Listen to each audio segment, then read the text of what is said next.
here comes Sunny. Welcome, ladies and gentlemen, to a brand new year, and hopefully some good things happening here in Cuyahoga County. This is, what's our date today? January 17th, already, 2023. Roll call, please. And just as a reminder to all who are in attendance, this meeting is being recorded and live streamed on the county's YouTube page. Calling the roll, Mr. Gallagher. Here. Ms. Simon.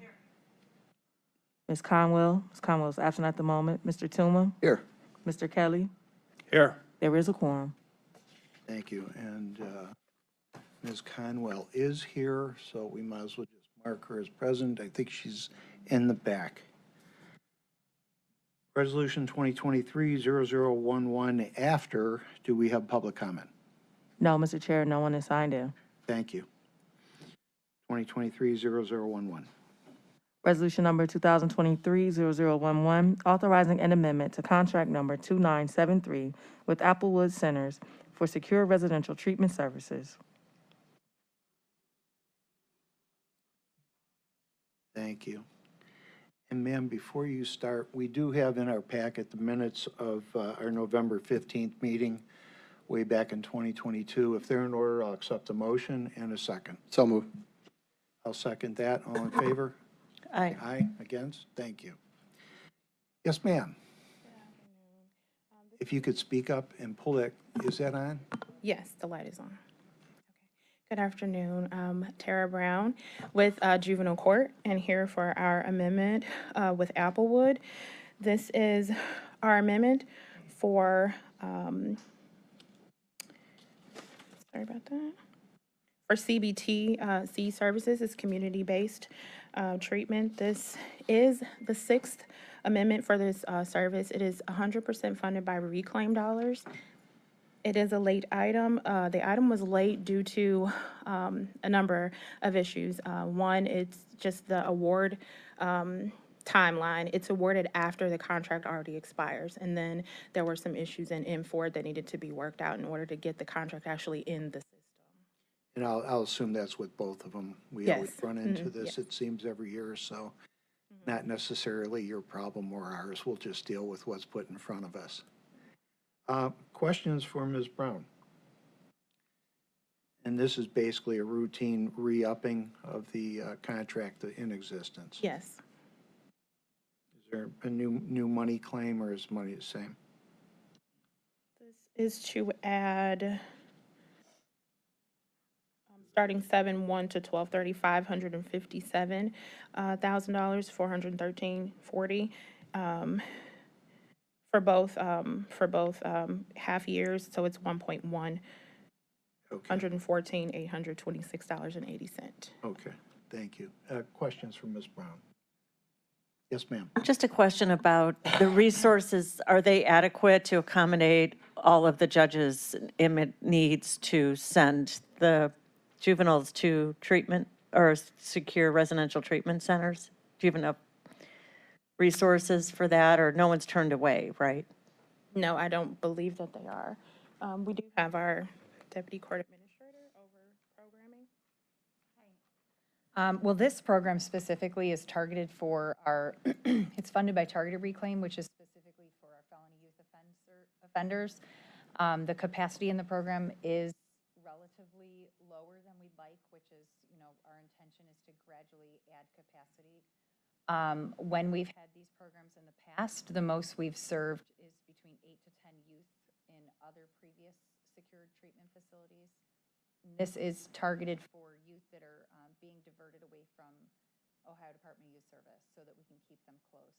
So Applewood is one of our only facilities that has a secure yard in a secured setting where kids cannot run from the program. So these are pretty high-level felony offenses that we're treating in this program.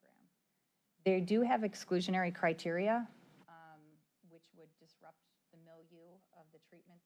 So if a child is below a 70 IQ, oftentimes they can't easily obtain the curriculum. We would find other placements for those youth in other residential facilities. Sometimes youth are Excuse me, I'm sorry. Can you make sure you're speaking into the mic? Oh, sure. In your name, please. Oh, I'm Bridget Gibbons, Deputy Court Administrator at Cuyahoga County Juvenile Court. I was saying that there are times where the provider does not accept a youth because they might not be appropriate, such as they have a co-defendant that's in there and they can't be housed together, or other exclusionary criteria would be a youth that's only offense is a sex offense. The curriculum is not designed to address that.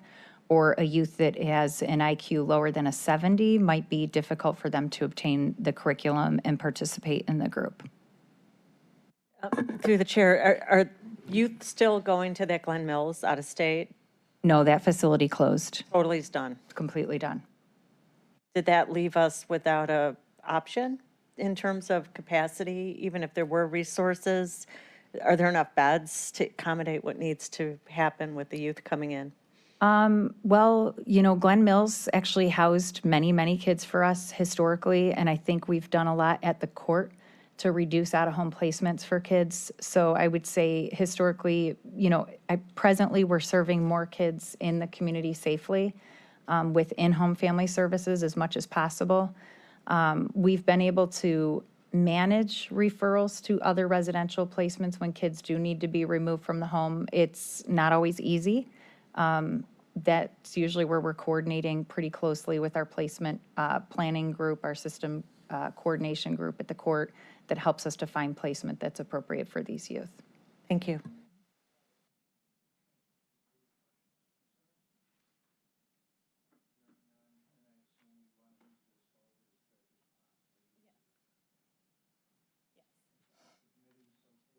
Excuse me, Mr. Chair, is your mic on? Sorry, ma'am. Sorry, ma'am. Don't want to get on the bad side of the clerk. We will move this forward. I will accept the motion for Resolution 2023-0011 to the full council under second reading suspension. So moved. I have a motion and a second. Any further discussion? Hearing none. All in favor? Aye. Against? Thank you. Resolution 2023-0012. Resolution number 2023-0012, authorizing an amendment to contract number 2525 with Applewood Centers for Emergency Respite and Crisis Bed Services for Youth, referred by the Coordinated Approach to Misdemeanors Program for the period 7/1/2021 through 6/30/2022, to extend the time period to 6/30/2023. Terry Brown again for Juvenile Court. This is our amendment with, another amendment with Applewood.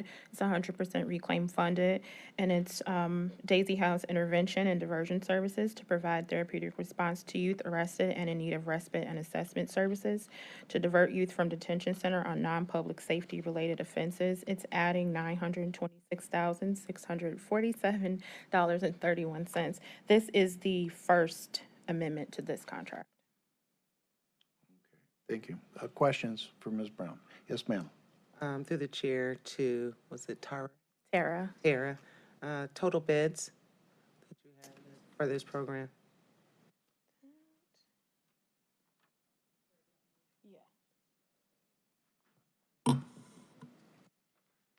So this one, we only have one bed that we hold for youth in lieu of secure detention.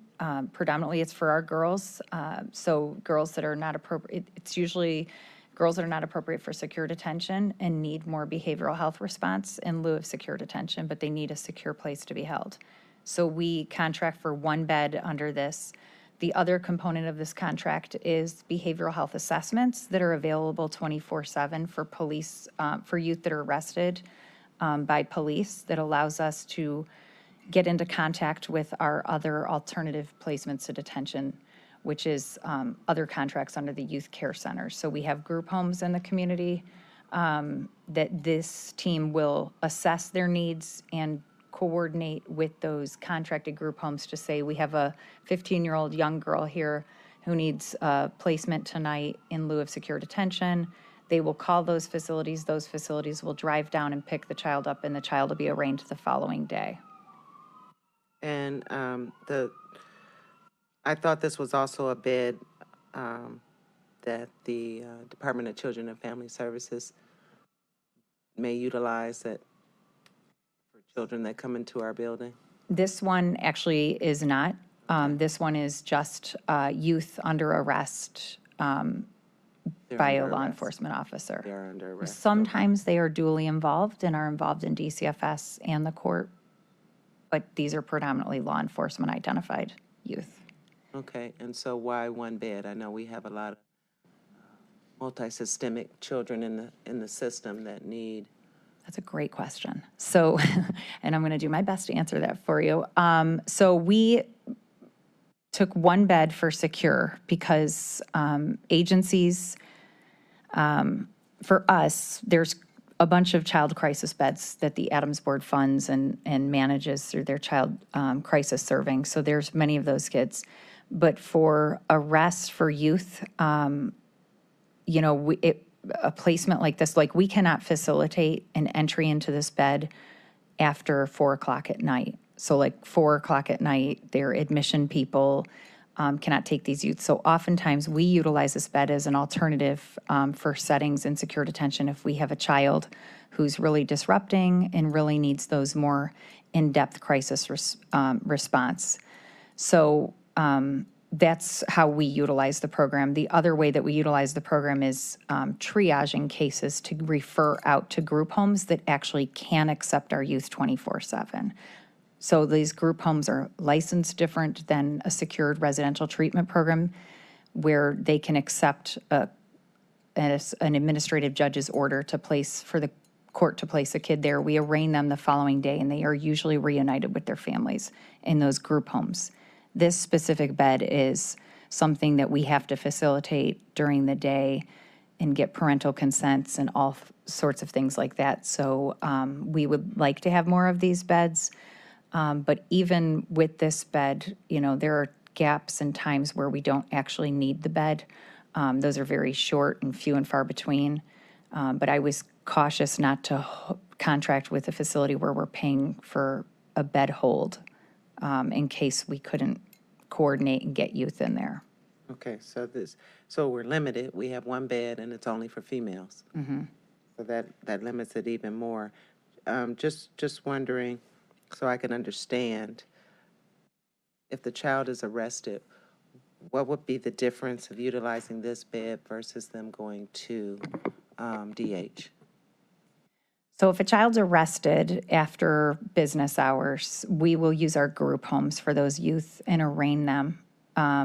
And if the kid has significant mental health and behavioral health issues, at arraignment, we'll pull together our team and decide if there's an opening at Applewood that we would utilize that bed.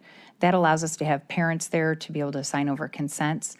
And the difference between that bed and the detention center is it's designed to address deep-end mental health, behavioral health issues. So we would be able to immediately look at, have a psychiatrist come down, a psychologist, clinicians. It's a much more trauma-informed response because we're only talking about like 10 youth in the facility versus 140 in our detention center. And their focus is going to be to stabilize and support a youth in crisis and give them the medication, and if there's a medication adjustment, support counseling, all of those things. Okay, that helps. Thank you. And that's female, that's specifically Correct. female. Mm-hmm. Any further questions? Again, looking at the timeline, we would like to move this forward. If it's agreed upon by the committee, I'll accept a motion for Resolution 2023-0012, the full council under a second reading. Do I have a motion? Second. Second. Further discussion? All in favor? Aye? Aye. Against? Thank you, ladies. Good luck. Thank you. Take care. We'll see you again.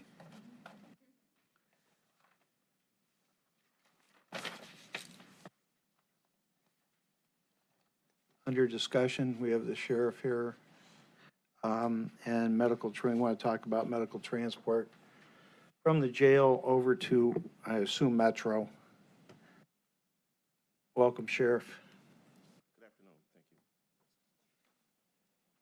The concern or question that I have, and I think the council's concerned with, is since 2020, the advancement of these transports for medical reasons over to Metro Hospital from the jail.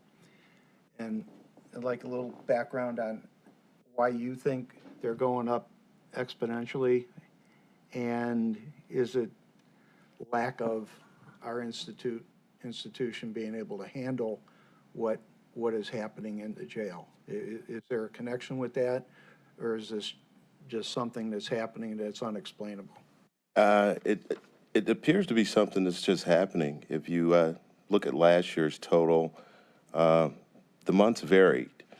April was the highest at 112 ER transports, and October was the lowest at 59. So it's pretty, it's cyclical. There's no, I haven't had a chance to analyze the reasons why. As you know, Councilman, we are obligated if Metro examines and determines that an individual needs to be transported, we ask no questions, we transport. So I don't have a lot of data to determine why this spike has occurred. I imagine it would take a deeper dive to actually dig into the numbers and figure out why. My overall concern is that the cost is dramatically increasing what we're already paying, which was obviously bumped up a few years back. And to see this, it's a little bit alarming considering the fact that over the past 2 years, we're over 500 more, as you're well aware, because is it correct you take two, or is it one deputy or two deputies in a car and transport non-emergency EMS runs? All transports, 2 deputies. So that's the cost of 2 deputies for, what do you factor as far as time on those two? Out of the building and away from their duties? It varies, the nature of the complaint, whether or not they have to sit with the inmate. It could be anywhere from a quick run there and back to overnight, several hours. Do we have anything set up at Metro where they would take the prisoners in a faster way, or do we just go there and wait in line? We just go there and wait in line, and it's not unusual. There's no quick there and back.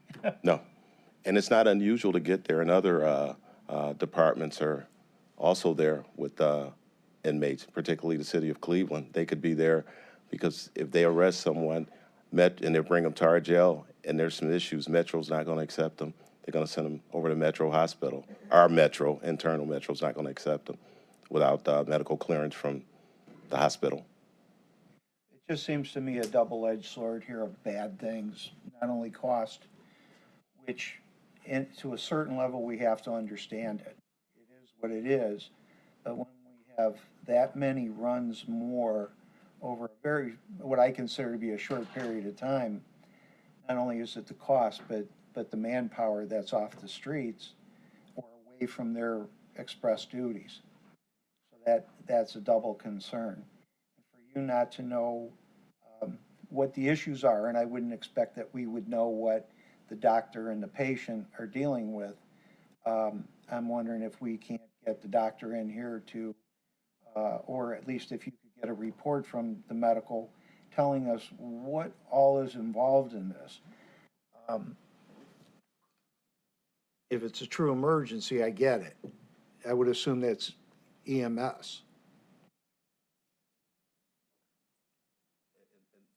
That's what our plan is, to actually, we meet with Metro, was it bi-weekly, Rhonda? Bi-weekly, and this is one of the topics that'll come up in Thursday's meeting, I believe it.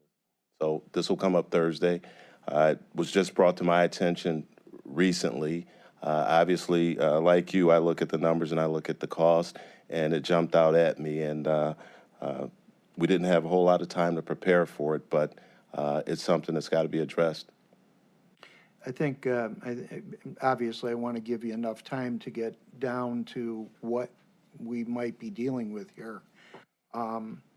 And again, it is what it is. I mean, it's our facility, so we have to take care of these people. But if it's not a clear EMS run, my concern then goes to what's going on here, that it's below an EMS run and above in-house treatment. I'm not certain what that is, and maybe the medical staff can afford you that information, because clearly we don't have it, we just have numbers in front of us. And those are the internal questions that we've asked in light of this. Once again, we won't second guess them, we'll take them. But internally, we've thought about maybe some other options. We're not healthcare professionals, which is why we need to sit down with them and see if what we're thinking is operationally practical for them to do. We don't know. We have to hear it from them. Questions for the sheriff? Mr. Chair, not a question. Oh, do we have one? If we abdicate the medical to Metro, this is what we get. I mean, in my opinion, I mean, we can't, I don't think you're asking whether the necessity's there. It's a question of logistics, maybe, that we can focus on, which I don't see any other way to get them there. I don't know where, maybe there's some other options. We obviously won't question. Right. If they say this person has to go to the hospital, the person's going, and we sit on them. If it's like once again, if it's an hour, we'll be there. If it's 3 days, we'll be there. And we have to have 2 deputies, and there's times we've had the entire shift there. So 2 go out with one, then 2 go out with another. We've had 4 to 6 deputies there. Grinder, you know of us ever having more than 6 at one time? Yeah, we've had everybody over there at one time. My thought is that it's not necessarily that we have to take them. Is there something we can afford? What are they going for? Sprained ankles, broken ankle, whatever? Can we do that in-house? Is there something that we can do in-house? Granted, the facility kind of restricts us from doing too much as it is, and we can't, I don't think, really expand much from where we are at and what we offer.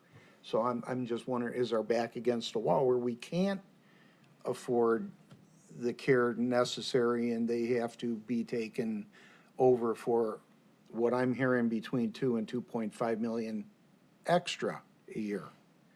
So is that money better spent in-house and expanding medical? Or do we just maintain this and next year we go up, if we continue this year, over 400 extra, which expands what we're spending?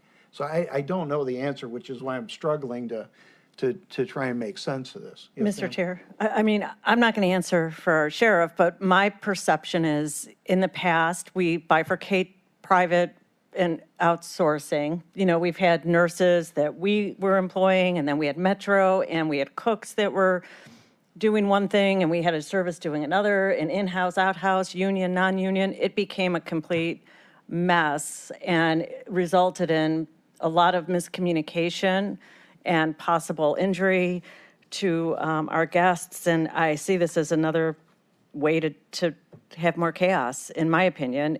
I understand the costs, but we can't do both. At least historically, it seems to not work well. And that's what I've been hearing for the past, for sure, the past 3 years. And we can ask these questions, but at the end of the day, if they say this is the way it is, they need to be transported, then that's what we'll have to do. But we can ask the questions. Yeah, it's just, Mr. Chair, it's just my observation of how things, the outcomes of bifurcating these types of services and trying to piggyback private and outsourcing and in-house and out, it seems to create a lot of problems. It seems easy to transport, but I don't think it really is at the end of the day. It just seems as though we're stuck. I don't think you can bring in, say, an x-ray machine to that facility. In a different facility, maybe if it was planned for it. But what we're dealing with is difficult. at best. And I don't know if maybe we could, maybe we couldn't, maybe we could discuss that. I don't know the costs of that, but I do know the costs are rising, and I was just trying to figure out why. Mr. Miller? Mr. Chairman, to the sheriff, could you just give me the baseline? What was the total number of transports for 2020, 2021, and 2022?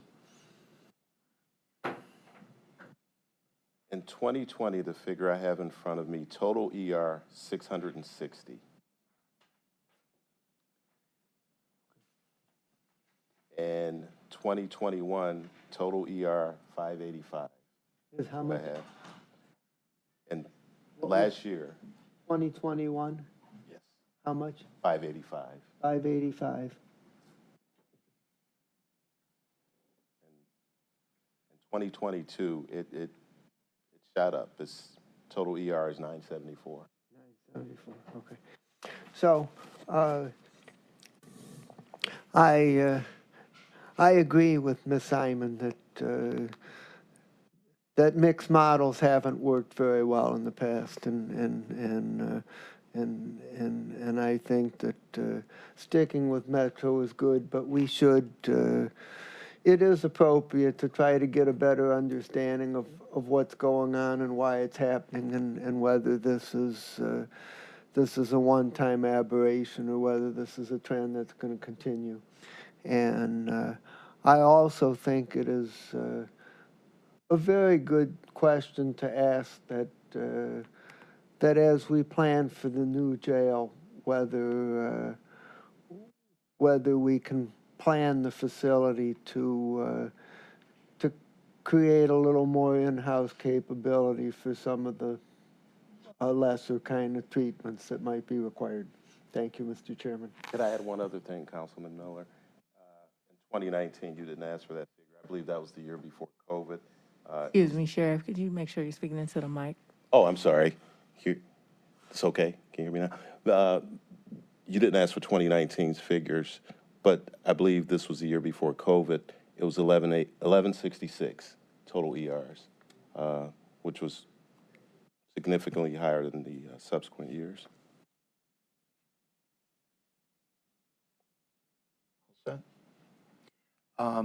Mr. Miller raised a good concern regarding the planning of the new jail. In the plans of the jail that of recent past, there was a 300-bed medical facility built in for psychological and medical capabilities, also built into the cost. Obviously, that's going to have to be reimagined in some fashion, but as with anything, that's a cost is associated with that, but the services also provided are associated with the cost. So it's kind of like, what do you want in your facility, and you can provide it. And at that point in time, it was everything. So we would have had an enclosed medical facility with rare occurrences, hopefully, that ER runs would have to be made, as opposed to what we're dealing with now, which is like, I don't know what we're dealing with, sprained ankles. Little bit of everything. Things, I don't know if we can provide medical attention for that. Obviously, the medical people just have decided to send them out. And I'm just trying to figure out overall, what are we dealing with here? Again, is it an x-ray machine? I don't know the cost of putting one of those in, or the ability for us to put one of those in. Does it save money or doesn't it? And I think those are things that down the line we're going to have to look at until a new facility is reimagined. Yeah. So the concern I had is just the numbers were spiking year after year after year. And I think we need to keep an eye on it. Not that we have any power with that, but I think it's important to discuss it. I agree. If you can talk with the medical and get an understanding of what we're dealing with, I think that would help us, direct us to help you as we move forward with what we have. We'll talk to them this week. Any further questions? Mr. Chair, Yes, just ma'am. a question. Councilman Miller referred to planning for a new jail. Is there any beginning of a new plan for such a thing? That I'm not aware of any planning after the demise of all the work we did. Is there anything going on now that you're aware of, Mr. Chair? I haven't heard anything. Okay. I I think as the new administration settles in, I would anticipate some movement in some fashion. I just don't know what that looks like. Councilman Gallagher, if I may. Hi. Oh, and I was going to wait till the end, but our new, what is your title? You are the I'm Naila. chief, we have the chief of Just staff. Naila. So you're above the chief of staff. I'm the chief of every stuff, all stuff. Councilwoman Simon, to answer your question, I can tell you that the new executive and his team, we are looking at all things related to the jail. So he's sort of getting acclimated and resetting. So those are, I was a few minutes late, although I think Councilman, hopefully Conwell will say that we were waiting for the elevator for 20 minutes, it seemed like, but we were just in a meeting regarding the new jail. And if I could, to Ms. Byrd, is this team you're talking about anybody who has experience with our county other than you, who are fully aware and immersed in this? And who would that Absolutely. be that would have the experience and the historical knowledge to be able to participate in such a discussion with a new group of people? Certainly, the discussion, the folks around the meeting today were myself, Nicole English from Public Works, Mike Dever from Public Works was there, Jeff Applebaum was there, as well as Brendan Doyle. Jeff Applebaum was there. Giving an update, yes. Is Mr. Applebaum still on the payroll of the county? I thought his contract had expired. I don't believe it has, but I can find that out, that information. That presentation was part of his contract. He is no longer on the project I see. itself. So this is his part of the contract, and he's presenting now. Correct. And we've not given or offered or given any more money toward Mr. Applebaum, He- correct? We're done. We're with- done. We're done with everybody. Yep. Okay, thank you. Okay, so look forward to that. Thank you, Sheriff. If you could work on that, and I know that's going to take some time to do. I know it goes in various directions, but if you can help us understand better where we're going over there, I think in the end, we can hopefully try and correct some of the movement. Maybe not. Okay, I will. Thank you. And with the new year, we have a new member, Mr. Kelly. Welcome, Mr. Kelly, to the committee. And Mr. Miller is not on the committee, but he's here. Welcome, Mr. Miller. And I was told that we had some late arrivals that wanted to speak to council. Who is it, Janine? Mark Zabo and Joanne Zabo. Is that right? Okay.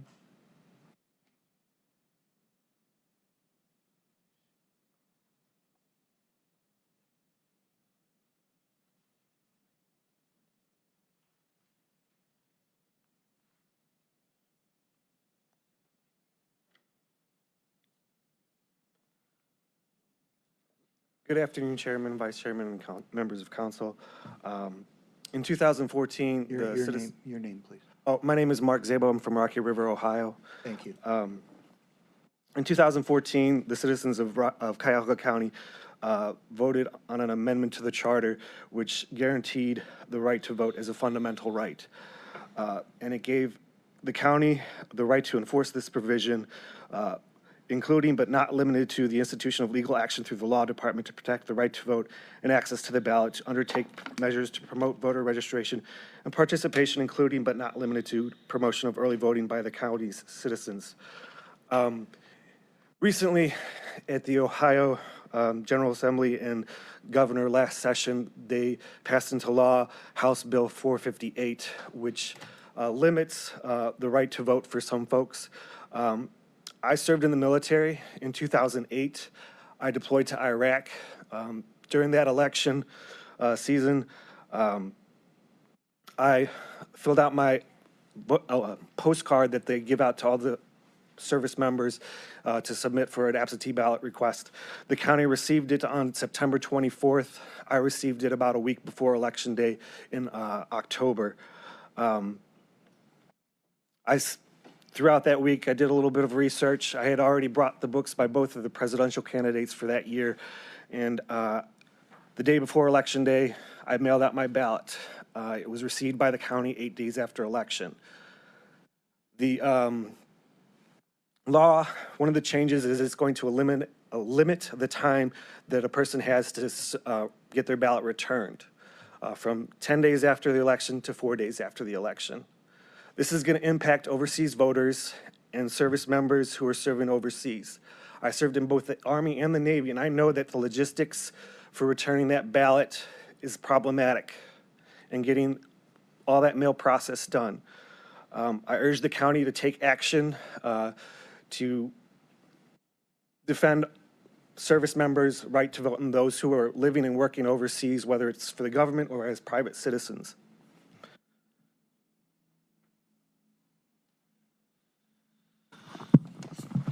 Thank you. To be transparent, he's my son. I'm Joanne Zabel from Rocky River. I grew up in Rocky River, moved to Lakewood, and now I'm back there. And I'm here to speak about voting. I raised my family on the importance of being responsible citizens. Basic 7th grade civics. As citizens of our country, we need to be responsible voters. Voters is an important part of that responsibility.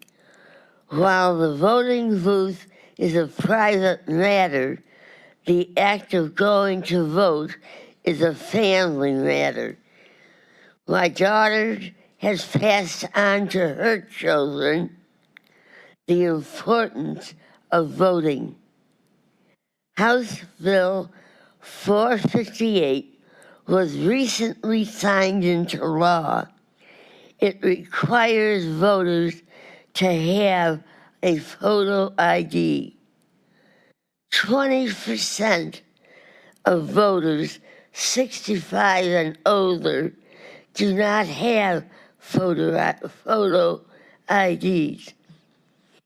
Isolation and mobility issues prevent voters like me from being able to obtain a photo ID. Older voters do not have access to birth certificates and other documentation required to obtain a photo ID. My experience in rehab facilities, recovering from broken hips and cancer, informs my view of the lack of an effort to ensure voters there continue to have their right to vote. I urge you to take action to protect the right to voters to vote from older voters like me. One issue that surprised me when I was in the rehab facilities is how well informed the older people were about voting issues. Oftentimes, many of them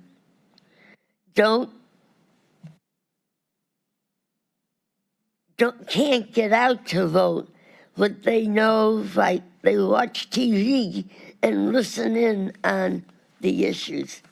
Thank you. Thank you. Anything further? Okay, Mr. Miller will be starting in, We'll be starting at 2 o'clock. we're adjourned.